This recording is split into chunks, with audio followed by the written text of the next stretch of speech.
Tata. Hi high.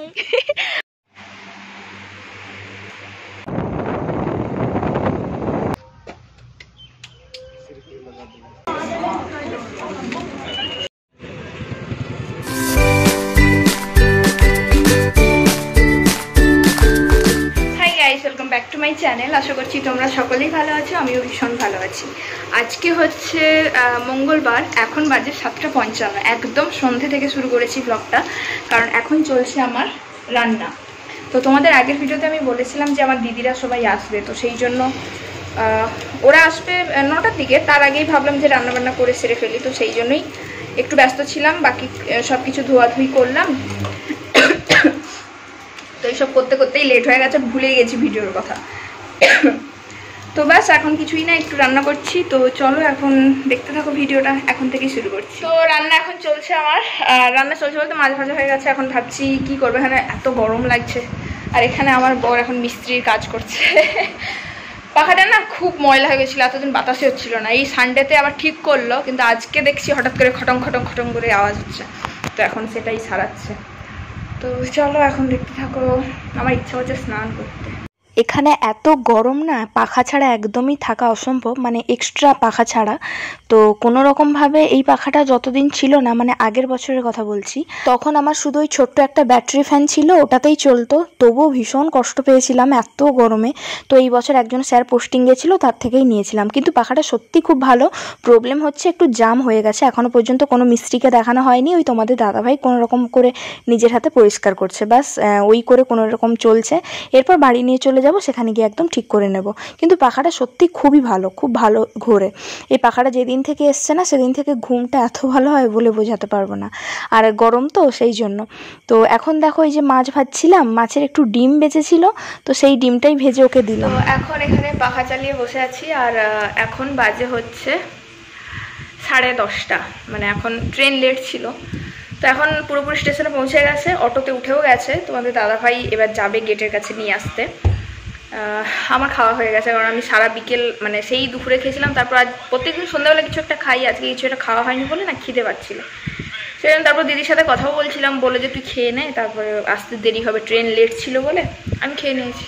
তবে তোমার দাদাভাই ওদেরকে নিয়ে আসুক, তারপর ওরা সবাই একসাথে খাবে। তখন যদি পারি তখন আবার খাবো, কারণ এখন আমি একটু জাস্ট এমনি হালকা কিছু খেয়েছি। তো চলো এখন ভিডিওটা দেখতে থাকো। ভেবেছিলাম সন্ধ্যে থেকে ভিডিও করব, ওরা আসবে, কিন্তু এখন অনেকটা লেট হয়ে গেছে। তো ওরা আসুক, দেখা যাক কটা বাজে। ভেবেছিলাম ওরা এলে একসঙ্গেই খাবো, কিন্তু আমার ওই যে মানে একটু বেলাবেলি করেই আমি রান্নাটা করেছিলাম, সেই জন্য খিদে পেয়ে গেছিলো বলে আমি হালকা পাতলা ওই খেয়ে নিলাম, যেটা বললাম। তো এখন দেখো ওরা চলে এসেছে গেট পর্যন্ত। তো তোমাদের দাদাভাই আনতে যাচ্ছে। আমরা যে অটোতে আসি সবসময়, ওই অটোকেই পাঠিয়ে দিয়েছিলাম স্টেশনে, তো ওই অটোতে করেই দিদিরা চলে এসছে। তো এখন তোমাদের দাদাভাই যাচ্ছে ওদেরকে আনতে। তো চলে গেল এক্ষুনি আনতে, তোমাদেরকে দেখালামই। তো তোমাদেরকে না একটা মানে খুশির খবর দেওয়ার আছে। তোমাদেরকে অনেক দিন আগে না, জাস্ট কয়েকদিন আগে একটা আমি শর্ট ভিডিও পোস্ট করেছিলাম যে কিছুদিন পর তোমাদের একটা খুশির খবর শেয়ার করব। বাপরে বাপ, তোমরা সেটাকে যে কী ভেবেছো ভগবানই জানে। সবাই বলছে আমি জানি। আমি জানি না তোমরা কি জানো। খুশির খবরটা তোমরা যেটা ভেবেছো হয়তো সেটা নয়। খুশির খবর হচ্ছে সেটা হচ্ছে আমি তখন 100K, আমার ইউটিউবে 100K পূরণ হতে জাস্ট কিছুটা বাকি ছিল। তো সেই আনন্দেই আমি ওটা পোস্ট করেছিলাম যে কয়েকদিন পর তোমাদের সাথে একটা খুশির খবর শেয়ার করব। তো আজকেই হচ্ছে সেই খুশির খবর শেয়ার করছি তোমাদের সাথে। 100K পূরণ হয়ে গেছে ইউটিউবে। হয়তো ভিডিও ছাড়ছি না বলে ভিউজটাও কমে গেছে, সেটা নিয়ে আমার কোনো মাথা ব্যথা নেই। হোক ভিউজ কম, আমার টাকা ইনকাম করার এতটাও লোভ নেই যে ভিউজ মরে যাচ্ছে আমিও মরে যাব, এরকম কোনো ব্যাপার নয়। ইউটিউবটা যে আমার 100Kতে গিয়ে ঠেকেছে, এটাই আমার একটা স্বপ্ন ছিল, সেটা পূরণ হয়েছে তোমাদের জন্যই। বাস এটাতেই আমি খুশি, আমার অত কিছু আশা নেই বা ইচ্ছা নেই। যাই হোক, এটা যখন ইউটিউব আমি যখন প্রথম খুলি তখন ভেবেছিলাম যে আমার একসময় 100K কি হবে, কখনো হবে। তো এটা ভেবে খুলেছিলাম, হয়ে যাবে ভাবতে পারিনি। যাই হোক, এটার জন্য ভীষণ খুশি আছি, আর তোমাদের সবাইকে অসংখ্য অসংখ্য ধন্যবাদ। তো চলো এখন দেখি ওরা কখন আসে, আর আমি এখন ব্যালকনিতেই বসে থাকবো। ভেবেছিলাম উপরেই বসে থাকবো, ওরা এলে তারপরে নামবো। তো এখন ভাবছি তো খেয়ে দিয়ে সেই তো হাঁটতে যাই। এক সেকেন্ড। খেয়ে দিয়ে সেই তো হাঁটতে যাওয়া হয়, আজকে তো যাওয়া হবে না, তাই ওরা যখন আসবে একদম নিচে যাই, নিচে গিয়ে একটুক্ষণ দাঁড়িয়ে থাকবো, তারপর ওরা এলে একসাথে যাব। চলো, এগুলোকে না খুব মিস করবো। যাই হোক, এই ব্লগগুলোই দেখবো পরে। এখন দেখো সবাই এসে গেছে, ওই দিদি, জামাইবাবু আর দিদির ছেলে মেয়ে। তো ওরা কিন্তু হঠাৎ করেই প্ল্যানিং করে এসেছে, অনেক দিন ধরেই আসবে আসবে করে জামাইবাবুর কাজের ছুটি হচ্ছিল না বলেই আসার সময় হচ্ছিল না, কিন্তু হঠাৎ করেই মানে আসার টিকিটটা একদমই হঠাৎ করে হয়েছে।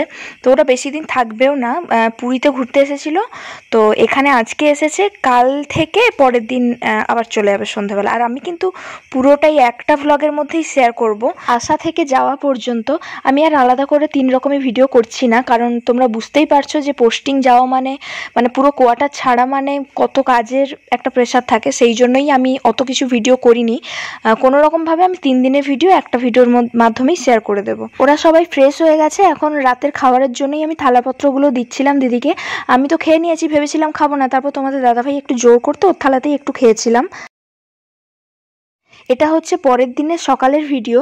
সকালে উঠে খাওয়া দাওয়া হয়ে গেছে, আর তোমাদের দাদাভাই চলে গেছে ডিউটিতে, কারণ ওর কোনো ছুটি ছিল না, ও আজকে ডিউটি গেছিল। তো ও গেছে ডিউটিতে, আর আমরা খেয়ে নিয়েছিলাম, ও খেয়ে চলে গেছিলো। ওই যে ঘুগনি মটর ভিজে রেখেছিলাম, ঘুগনি হয়েছিল সকালে, ওইগুলোই খাওয়া দাওয়া হয়েছে। এরপরে একদম দিদি আজকে দুপুরে রান্না করেছিল। দিদিকে আগে থেকেই বলেছিলাম যে তুমি মাংসের ঝোলটা করো একদম পাতলা পাতলা মতো, যেভাবে বাড়িতে হয়, কারণ আমি যতই চেষ্টা করি মাংসের ঝোল পাতলা আমি কিছুতেই করতে পারি না, আর পাতলা হলেও মানে পুরো সিদ্ধ ঝোলের মতো হয়ে যায়, আর একটু গ্রেভি করলে পুরো মানে এত রিচ হয়ে যায়, আমি কিছুতেই মাঝারি রকম ধরে এই যে পাতলা ভাবটা থাকে আমি এটা কিছুতেই করতে পারি না। তো সেই জন্যই দিদিকে বলেছিলাম যে ওইটা করতে, তো ওইটা করেছিল। তারপরে ও ডিউটি থেকে আসার পর আমরা খেয়েছিলাম, আর ওই দিন ছিল তোমাদের দাদাভাইয়ের হাফ ডে। তো তারপরে দেখো এখন রেডি হচ্ছে, আমরা একটু ঘুরতে যাব। যেহেতু দিদিরা হাতে বেশি সময় নিয়ে আসেনি, সেই জন্য বেশি কোথাও ঘোরাতেও নিয়ে যেতে পারবো না। আর তোমাদের দাদাভাইয়েরও এখন ছুটি পাওয়া তো খুবই মুশকিল, বুঝতেই পারছো, পোস্টিং যাবে মানে হুট করে তার একদিনের ছুটি বা 2 দিনের ছুটিতে এইভাবে হয় না। তো সেই জন্য আশেপাশে কোনো রকম জায়গাগুলো ঘোরানোর চেষ্টা করছি। আর যদিও বা আজকে হাফ ডে ছিল, কপালটা ভালো ছিল, তো সকালে কোনো রকম অফিস করে তারপরে আমরা বিকেলে একটু ঘুরতে যাচ্ছি বলতে প্রথমে যাব আমরা বহরমপুরে। দিদি বললো যে না, টুকটাকি কেনাকাটা করবে, তারপরে যদি সময় হয় তখন আমরা গোপালপুরের দিকে ঘুরে বাড়ি চলে আসবো। এখন দেখো কত সুন্দর লাগছে রাস্তাটা, ওয়েদারটা এত ভালো ছিল, আর আমার না খুবই মন খারাপ করছে। আমি যতবার বাইরে বেরোচ্ছি আমার খালি মনে হচ্ছে যে ইস, আমার এই জায়গাগুলো ভীষণ মিস করব। তো যাই হোক, এখন দেখো মলে অনেকক্ষণ সময় কাটিয়েছি, মানে খুব যে জামাপত্র কিনেছি তা নয়, আমি তো তেমন কিছুই কিনি, আমি শুধু এই 2টো নাইটি কিনেছিলাম, কারণ আমার নাইটিগুলো ফিট হচ্ছে না। তো বাকি কেনাকাটা করেছে ওই দিদিরাই। তো এই করতে করতেই না পুরো মানে ও সন্ধে পেরিয়ে একদম রাত হয়ে গেছিলো, 9টা বেজে গেছিলো, তাই আর গোপালপুর যেতে পারিনি। তো কোনো রকম বাড়ি গিয়ে খাওয়া দাওয়া করে ঘুমিয়ে গেছিলাম। এটা হচ্ছে পরের দিন, মানে যেই দিন দিদিদের বাড়ি যাওয়ার কথা। তো এখন হচ্ছে প্রায় দুপুর, হ্যাঁ বলতে পারো, খাওয়া দাওয়ার পর। এত গরম ছিল ওই দিনটা, মানে আমার এখনও ভিডিওটা দেখে মনে পড়ছে, ওই দিনটা অসম্ভব গরম ছিল। তো দিদিরা রেডি হচ্ছে, জিনিসপত্র গোছাচ্ছে, এখন বাজে প্রায় 2-2:30টার মতো, আর সন্ধেবেলা 7টার দিকে ট্রেন আছে। খাওয়া দাওয়া করে নিয়েছে, আলু ভাজা এইগুলো করে প্যাক করে নিয়েছে, ট্রেনে বসে খেয়ে নেবে। এখন দেখো দুপুরে খাওয়া দাওয়া করার পর ওই যে একটুক্ষণ বসেছিলাম, তারপর এখন সব গোছগাছ কমপ্লিট হয়ে গেছে প্রায় ওদের, এখন শুধু রেডি হতে বাকি। আমরাও যাব স্টেশনে ছাড়তে, তাই আমরাও রেডি হয়ে দাঁড়িয়ে আছি, আর অটোকে বলা হয়েছে, তো অটোর অপেক্ষাতেই এখন দাঁড়িয়ে আছি। দেখো রেডি হয়ে সবাই ব্যালকনিতে বসে আছি আর এমনি গল্প করছি। তো আমিও বসে বসে বলছি সবাইকে যে দেখো তোমরাও চলে যাচ্ছ, পরের সপ্তাহে ওই একই ট্রেনে আমরাও যাব। তো খুবই মিস করব, আমার তো এখন ভিডিওগুলো দেখছি আমার এত কষ্ট লাগছে আমি বলে বোঝাতে পারবো না। তো এখন দেখো এখন অটো আসেনি। আচ্ছা, দিদি আর দিদির ছেলে গেছিলো ওই পার্কে, এই যে সামনের পার্কটা দেখছো ওইখানে খেলতে। তো আমার দিদিও একসময় কোয়ার্টারে থাকতো, দিদি বলছে যে একসময় আমিও কোয়ার্টারে থাকতাম, এইরকমই পার্কে ঘুরতে নিয়ে যেতাম ছেলে মেয়েদের। তো সেই জন্য দিদি বলছে দাঁড়া, টোটোতে আসতে দেরি আছে। ওই যে দেখো দিদি দাঁড়িয়ে আছে, ব্যাগগুলো রেখে বলছে আমি একটু পার্ক থেকে ঘুরিয়ে আনি ওকে। তো দিদির ছেলে যাবে জেদ করতে, ওকে নিয়ে গেছিল। এখন দেখো অটো চলে এসেছে, আর এই যে দেখো গোপাল মানে দিদির ছেলে, ও আগে দৌড়ে এসে অটোতে বসে গেছে, আর এই যে দেখো ব্যাগপত্র নামিয়ে নিচ্ছে সবাই, অটোতে তুলছে। আমরা দুজন যাব বাইকে, আর ওরা সবাই যাবে অটোতে, কারণ ধরবে না এত লোক আর অটোতে। আর এইখানে দেখো দিদি হেঁটে হেঁটে আসছে।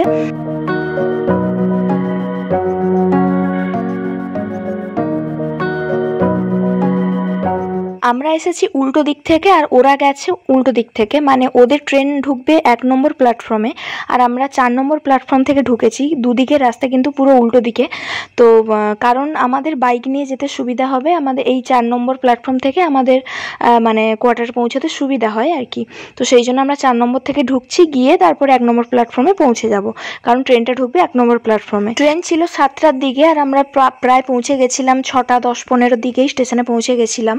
আর ট্রেনটা একদম কারেক্ট টাইমে ছিল। আর এখন দেখো ওদের কাছে পৌঁছে গেছি, এখন বসে বসে ওই লিটিল হার্ট যে ওই যে বিস্কিটগুলো হয় ওইগুলো খাচ্ছিলাম আর ট্রেনের অপেক্ষা করছিলাম। তো বলছি যে তোমরা চলে যাচ্ছ এই সপ্তাহের বৃহস্পতিবার আর আমরাও যাব পরের সপ্তাহেই বৃহস্পতিবার, মানে এই একই ট্রেনেই আমরা যাব।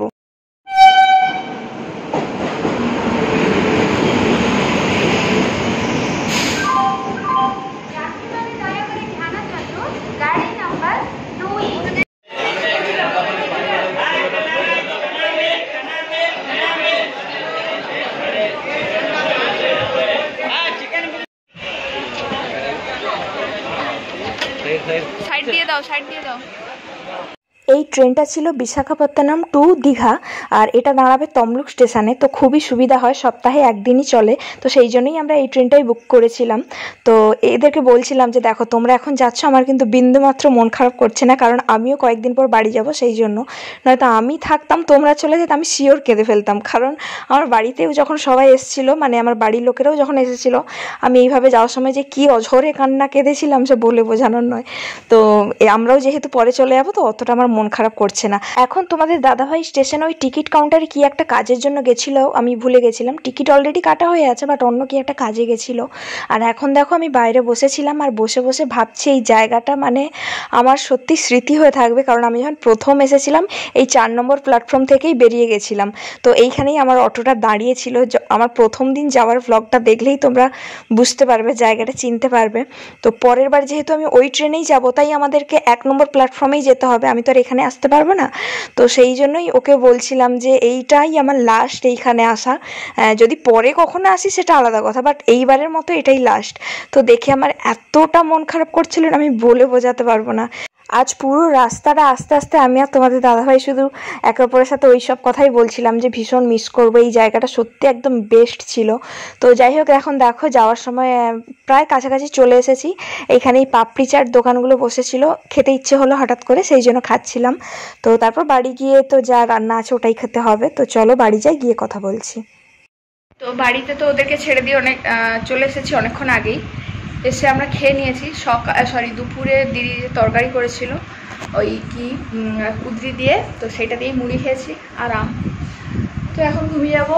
একটা যে টেবিল ফ্যান ছিল সেটা পুরো খারাপ হয়ে গেছে, চলছে না, ছোটো ফ্যানটাকে দিয়েই চালাতে হবে। তো যাই হোক, চলো আজকে ভিডিওটা আর লং করবো না, দেখা হবে পরের ভিডিওতে।